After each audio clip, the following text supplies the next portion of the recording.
नमो जिनान जीभयाणं नमो जिनान जीभयाणं तीर्थ गंगा कमलवत निर्मल भगवान पदम प्रभु स्वामी जी का जीवन परिचय। तीर्थ गंगा के निर्मल प्रवाह में बहते हुए हम धर्म, ध्यान और वीतरागता की दिशा देने वाले तीर्थंकर भगवंतों का पुनर्स्मरण कर रहे हैं। हमारे इस प्रयास के क्रम में हम जिन शासन के वर्तमान अपसर्पणी में भगवान पदम प्रभु स्वामी के महान चरित्र की चर्चा को करते हुए धर्म शासन के छठे सोपान पर वैराग्य के एक और नए रंग की चर्चा कर रहे हैं। ज्ञानियों, शास्त्रकारों, पूर्वाचार्यों की मान्यता है कि जिन आत्माओं को वीतराग धर्म की प्रभावना में योगदान देना है, या जो आत्माएं जिन शासन में आत्मार्थी बनकर स्व पर कल्याण की पवित्र भावना से साधना लीन होने वाली है, उन सभी का पूर्व काल से, पूर्व जन्म से चला आ रहा संस्कार भी एक न एक दिन फलित होता है। श्रमण जीवन को जीने के दुर्लभ अवसर को प्रदान करता है। भगवान पदम प्रभु स्वामी के प्रसंग में भी ऐसा ही देखने को मिलता है। कहते हैं प्राचीन काल में सुसीमा नाम की एक महान नगरी थी, जहां महाराजा अपराजित धर्म शासन किया करते थे। धर्माचरण की दृढ़ता के कारण राजा की ख्याति एक राज ऋषि की थी। वे राज्य को एक परिवार की तरह संचालित किया करते थे। उच्च मानवीय गुणों के कारण भी वे ऐसा मानते थे कि आत्मा के गुण ही वास्तविक संपत्ति हैं।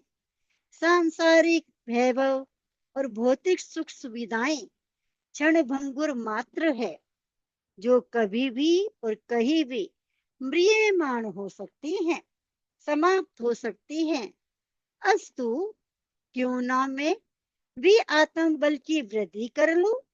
ये सुख के साधन मुझे अकेला छोड़कर कहीं और चले जाएं। इसके पूर्व क्यों ना मैं इन सब का त्याग दूं। राजा के मन में यह संकल्प उत्तरोत्तर दृढ़ होता जा रहा था। ऐसे में मुनिश्री पिताश्रव महाराज के दर्शन करने और उनका उपदेश अमृत प्राप्त करने का सुयोग राजा को प्राप्त हुआ। राजा ने मुनि का चरणाश्रय प्राप्त किया और सकल भाव भक्ति से अपना जीवन उनके चरणों में समर्पित करते हुए शेष जीवन को साधना में जीवन बनाने का निश्चय कर लिया। अनंत काल तक साधना करते हुए राजा अपराजित ने अपने आप को चरम सिद्धि की ओर बढ़ा दिया और गृह देव के रूप में नया जन्म पाने और तमाम अलौकिक वैभवों को प्राप्त करने में सफलता प्राप्त करी। असंख्य काल तक स्वर्गिक सुख भोगने के पश्चात उनकी पवित्र आत्मा ने अगले जन्म में पुनः मानव बनकर धर्म पुरुषार्थ करने का लक्ष्य भी बनाया। तदनुसार देव योनि की अवधि पूर्ण करके कौशाम्बी में राजकुमार के रूप में जन्म लिया। जन्म एवं वंश। उस समय कौशाम्बी में महाराज श्रीधर के यहाँ पुत्र के रूप में आपका जन्म हुआ। महारानी सुसीमा को आपके माता बनने का अहो सौभाग्य प्राप्त हुआ। माघ कृष्णा षष्ठी का दिन और चित्रा नक्षत्र की घड़ी में अपराजिता का जीव माता के गर्भ में आया। उसी रात्रि में महारानी ने 14 शुभ सपनों को देखते हुए रात्रि व्यतीत की। प्रातः काल राजा से चर्चा करते हुए उन्होंने अपने सपनों का फल जानना चाहा।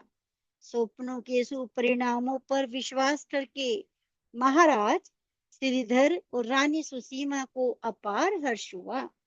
रानी को यह कल्पना अत्यंत सुक्त लगी कि वह महान भाग्यशालिनी माता होगी।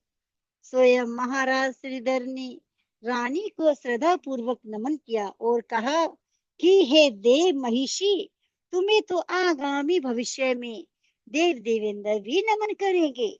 खैर, समय व्यतीत होता गया। माता ने आदर्श धर्माचरण के साथ गर्भ अवधि व्यतीत की। वह दान पुण्य करती रही, चित्त को शुद्ध रखते हुए क्षमा पूर्ण व्यवहार करती रही।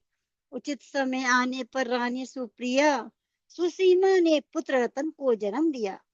परम तेजो में पद्म कमल की भांति प्रभा रखने वाला, शारीरिक कांति से युक्त यह शिशु जब माता की गोद में था, तब माता ही नहीं, पूरे राजभवन में कमल समान सुगंधित फैलती अनुभव की गई।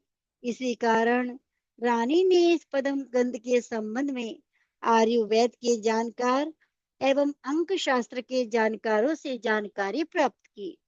सभी ने मिलकर एक निर्णय दिया कि यह अनुपम रूपवान, मृदुल गात्र, सुवासित शिशु किसी अनोखे ही कार्य के लिए जन्मा है और इसके कार्यों से निश्चित रूप से देव देवांगनाएं तक भी दर्शन करके तृप्त होने वाली है। ऐसी स्थिति में युवराज का नाम पद्म प्रभा रखा जाना स्वाभाविक ही था। नामकरण के आधार स्वरूप एक और प्रसंग की चर्चा धर्मशास्त्रों में आती है कि जब पद्म प्रभा स्वामी गर्भ में थे, तब माता को पद्म शैया यानी कमल शैया पर शयन करने की तीव्र अभिलाषा हुई, जिसे हम कहते हैं ना दोहद उत्पन्न हुआ। उस प्रकार से गृहस्थ जीवन एवं राज्य। कुमार पद्म प्रभा बाल्यावस्था को पार कर यौवन के द्वार पर जब खड़े हुए, तो उनका पर्याप्त बलवान शरीर शौर्य और सुंदरता से दमक उठता था। मन से दयालु लेकिन तन से फौलाद की तरह पराक्रमशील कुमार पद्म प्रभा निरीह प्राणियों के प्रति अत्यंत दयावान थे। उनके मृदुल गात्र में मृदुल मन का निवास था।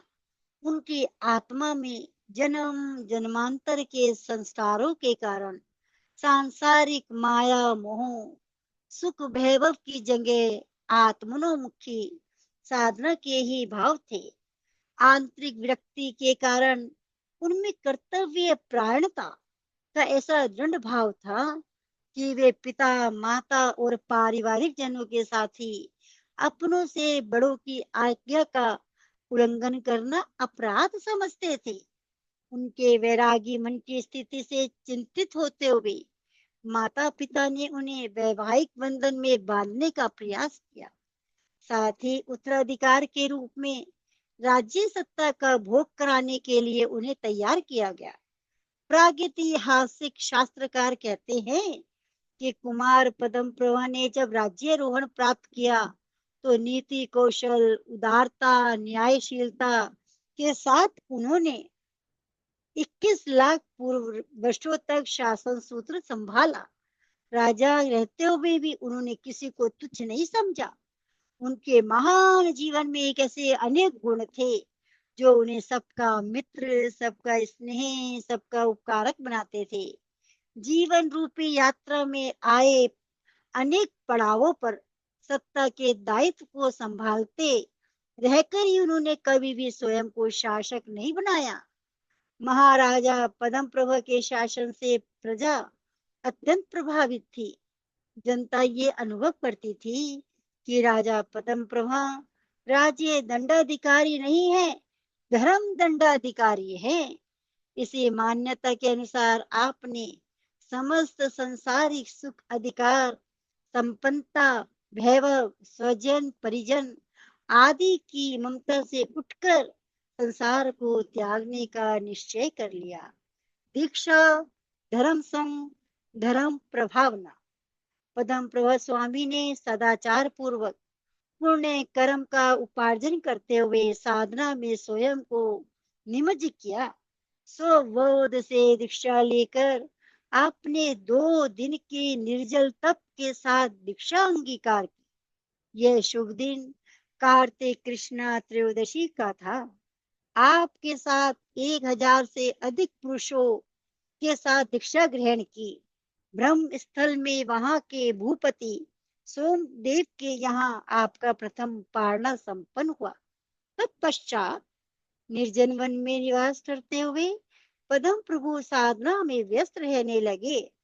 अशुभ कर्म का अधिकांश प्रभाव पहले ही आपकी निवृत्ति मार्गी चर्या के कारण क्षीण हो चुका था, लेकिन आपने माया मोह को परास्त करने के उपरांत अत्यल्प साधना में ही सर्वोदयी सिद्धि की प्राप्ति कर ली। 2 दिन के लगातार उपवास के पश्चात शुक्ल ध्यान में ध्यानास्त पदम प्रभु ने घाती कर्मों को समूल नष्ट करते हुए चित्रा नक्षत्र की घड़ी में चैत्र सुदी पूर्णिमा के दिन केवल्य ज्ञान को प्राप्त किया। केवल्य प्राप्ति के पश्चात पदम प्रभु स्वामी ने प्रथम धर्म देशना दी। प्रभु की धर्म देशना का विषय जन्म मरण के आवागमन एवं 84 लाख योनियों के विवेचन पर आधारित था। प्रभु ने बताया कि किस प्रकार निज कर्मानुसार आत्मा को भटकते रहना पड़ता है। नरक की पीड़ादायक यातनाएं का वर्णन करते हुए प्रभु ने बताया कि किस तरह से आत्मा को कर्म फल झेलना पड़ता है। मानव जीवन के अतिरिक्त कोई और योनि ऐसी नहीं है जिसमें कर्म बंध से मुक्ति हेतु साधना की जा सके। जो जीव साधना रत रहते हैं वही जीवन में अपने कर्मों से मुक्ति पा सकते हैं। इस प्रकार आपने ज्ञान पूर्ण एवं मंगलकारी धर्म देशना देकर चतुर्विध संघ धर्म संघ की स्थापना की। अनंत ज्ञान अनंत दर्शन अनंत सुख और अनंत वीर्य इस अनंत चतुष्टय के स्वामी होकर लोकज्ञ प्रभु लोकदर्शी प्रभु तीर्थंकर हो गए। आपके धर्म संघ में 107 गणधर, 12,000 केवली, 10,300 मन प्रिय ज्ञानी, 10,000 हवदे ज्ञानी, 14 पूर्वधारी, 2,300, 16,300 वेक्रिय लब्धिधारी, 9,600 वादी एवं 3,30,000 से अधिक श्रमण थे। 16,300 वेक्रिय लब्धिधारी, 9,600 वादी एवं 3,30,000 से अधिक श्रमण थे। श्रमणियों की संख्या भी 4,20,000 हाकी गई। 2,76,000 श्रावकों का विशाल संघ आपके आज्ञाओं का विधिवत पालन करता था। तो श्राविका धर्म निभाने वालों की संख्या भी 5 लाख से ऊपर थी। इस प्रकार जीव और जगत के कल्याण के लिए वर्षों तक प्रभु ने जनमानस को अनुकूल बनाते हुए सन्मार्ग की शिक्षा दी और 30 लाख पूर्व वर्ष आयु में प्रभु ने निर्वाण प्राप्त कर सिद्ध बुद्ध मुक्त अवस्था को प्राप्त किया।